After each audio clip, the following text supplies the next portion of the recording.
मित्रों, आपने चित्रगुप्त का नाम तो सुना ही होगा, जो यमराज के साथ रहते हैं और आत्माओं के कर्मों का हिसाब किताब रखते हैं। लेकिन बहुत कम लोगों को पता है कि चित्रगुप्त असल में कौन है, उन्हें ये काम किसने दिया और वो यमराज के सहयोगी कैसे बने। तो चलिए आज के वीडियो में हम बात करेंगे चित्रगुप्त के बारे में। चित्रगुप्त का उल्लेख गरुड़ पुराण और अन्य कई पौराणिक कथाओं में मिलता है। चित्रगुप्त को न्याय का देवता भी माना जाता है, क्योंकि वो सभी मनुष्य के कर्मों का लेखा जोखा रखते हैं और मृत्यु के बाद आत्मा के साथ सही न्याय हो सके, उसके कर्मों के अनुसार उसके आगे की यात्रा हो सके, वो इस बात का ख्याल रखते हैं।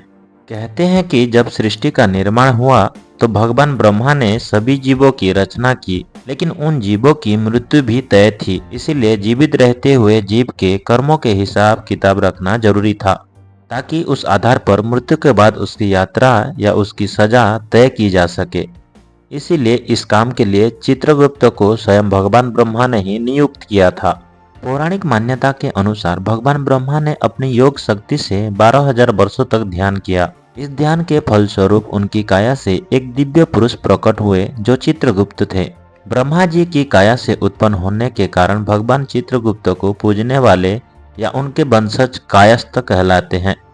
चित्रगुप्त का कार्य प्रत्येक जीव के गुप्त और प्रकट कर्मों का दर्ज करना है। चित्रगुप्त प्रत्येक जीव के अच्छे और बुरे कर्मों को लिखते हैं। मरने के बाद यमलोक में जब कोई जीव पहुंचता है तो चित्रगुप्त का लेखा जोखा यमराज को प्रस्तुत किया जाता है। इस आधार पर यमराज जीव को स्वर्ग, नर्क या पुनर्जन्म में भेजने का निर्णय लेते हैं। चित्रगुप्त को निष्पक्ष और अचूक न्याय का प्रतीक माना जाता है। वो कर्म के सिद्धांत के आधार पर निर्णय करते हैं, जो यह सिखाता है कि आपके हर कर्मों का फल आपको अवश्य मिलता है। मृत्यु के देवता यमराज को ब्रह्मा जी ने यह दायित्व सौंपा कि वो जीवों को मृत्यु के बाद उनके कर्मों के अनुसार न्याय करें।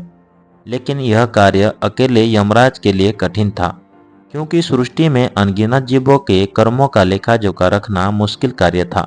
इसीलिए ब्रह्मा जी ने चित्रगुप्त को यह जिम्मेदारी सौंपी कि वो प्रत्येक प्राणी के जन्म से लेकर मृत्यु तक किए गए कर्मों का लेखा जोखा रखें और यमराज को न्याय करने में सहयोग करें। यमराज और चित्रगुप्त का काम एक दूसरे के बिना अधूरा है। यह जोड़ी सृष्टि में कर्म और धर्म के नियमों का महत्वपूर्ण भूमिका निभाती है। हिंदू धर्म में चित्रगुप्त की पूजा मुख्य रूप से चित्रगुप्त जयंती में की जाती है। विशेष रूप से कायस्थ समुदाय के लोग उनकी आराधना करते हैं।